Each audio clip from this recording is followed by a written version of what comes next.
हरि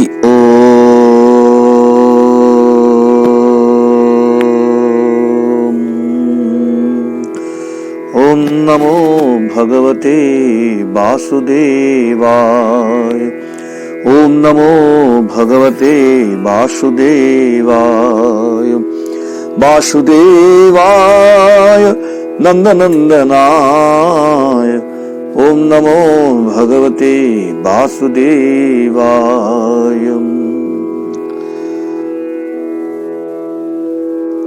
आज का मुख्य विषय है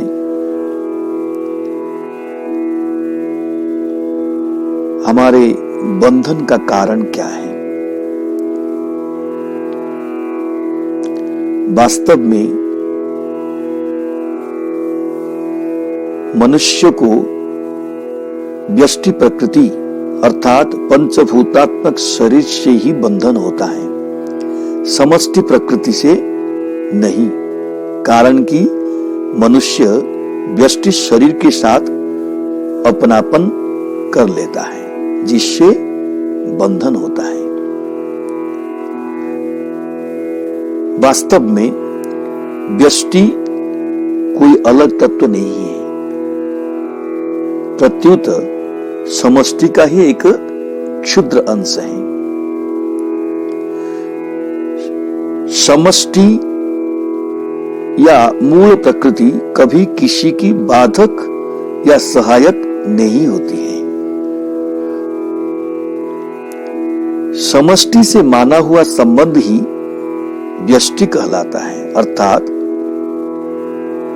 समष्टि के अंश शरीर के साथ जीव अपना संबंध मान लेता है, तो वह समष्टि का अंश शरीर ही व्यष्टि कहलाता है। व्यष्टि से संबंध जोड़ना ही बंधन है।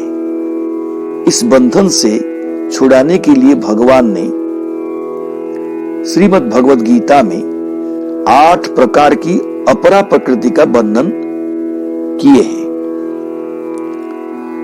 ताकि जीव रूप परा प्रकृति ने ही इस अपरा प्रकृति को धारण कर रखा है। यदि धारण न करे तो बंधन का सवाल ही नहीं उठता है। 15वें अध्याय के 7वें श्लोक में भगवान ने जीवात्मा को अपना अंश कहा है। जैसे ममेवांशो जीवलोके जीवभूतः सनातनः, परंतु वह प्रकृति में स्थित रहने वाले मन और 500 इंद्रियों को खींचता है, अर्थात उनको अपनी मान लेता है। मनः षष्ठानींद्रियाणि प्रकृतिस्थानि कर्षति। इसी तरह 13वें अध्याय के 5वें श्लोक में भगवान ने क्षेत्र रूप से समष्टि का वर्णन करके 6ठे श्लोक में व्यष्टि के विकारों का वर्णन किया है, क्योंकि ये विकार व्यष्टि के ही होते हैं, समष्टि प्रकृति का नहीं है। इससे यह सिद्ध होता है कि व्यष्टि से संबंध जोड़ना ही बाधक है। इस व्यष्टि से संबंध तोड़ने के लिए ही व्यष्टि अपरा प्रकृति का वर्णन किया गया है। व्यष्टि प्रकृति अर्थात शरीर जो कि पंचभूत से बना हुआ है, समष्टि सृष्टि मात्र के साथ सर्वथा अभिन्न है।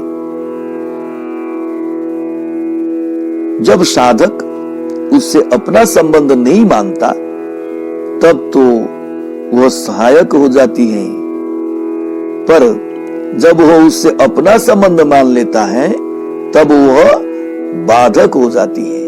क्योंकि प्रकृति के साथ संबंध मानने से व्यष्टि अहंता अर्थात मैं और मेरापन पैदा होती है। यह अहंता ही बंधन का कारण होती है।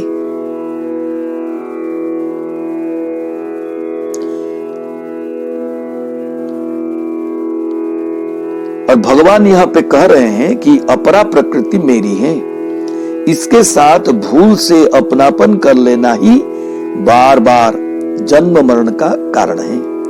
और जो भूल करता है उसी पर भूल को मिटाने की जिम्मेदारी भी होती है। अतः जीव इस अपरा के साथ अपनापन नहीं करना चाहिए। अहंता में भोगेच्छा और जिज्ञासा ये दोनों रहती है।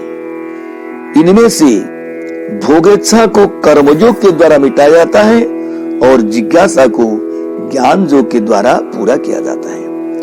कर्म योग और ज्ञान योग इन दोनों में से एक के भी सम्यक्तया पूर्ण होने पर एक दूसरे से दोनों आ जाते हैं। अर्थात भोगेच्छा की निवृत्ति होने पर जिज्ञासा की भी पूर्ति हो जाती है और जिज्ञासा की पूर्ति होने पर भोगेच्छा की भी निवृत्ति हो जाती है। कर्म योग में भोगेच्छा मिटने पर तथा ज्ञान योग में जिज्ञासा की पूर्ति होने पर असंगता स्वतः आ जाती है। उस असंगता का भी उपभोग न करने पर वास्तविक बोध हो जाता है और मनुष्य का जन्म सर्वथा सार्थक हो जाता है। वास्तव में यह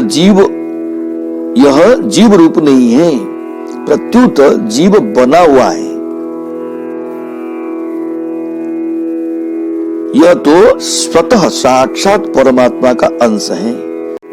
ये अर्जुन, केवल स्थूल सूक्ष्म और कारण शरीर रूपी प्रकृति के साथ संबंध जोड़ने से ही यह जीव बना है। यह संबंध जोड़ता है अपने सुख के लिए। यही सुख इसके जन्म मरण रूप महान दुख का खास कारण बन जाता है। हरिशरणम कृष्णं वंदे जगद्गुरुं, श्री कृष्णं वंदे जगद्गुरुं, कृष्णं वंदे जगद्गुरुं, श्री कृष्णं वंदे जगद्गुरुं। प्रसीद देवेश जगन्निवास, प्रसीद देवेश जगन्निवास, प्रसीद देवेश जगन्निवास, प्रसीद देवेश जगन्निवास। कृष्णं वंदे जगद्गुरुं, श्री कृष्णं वंदे जगद्गुरुं। हरिशरणम्।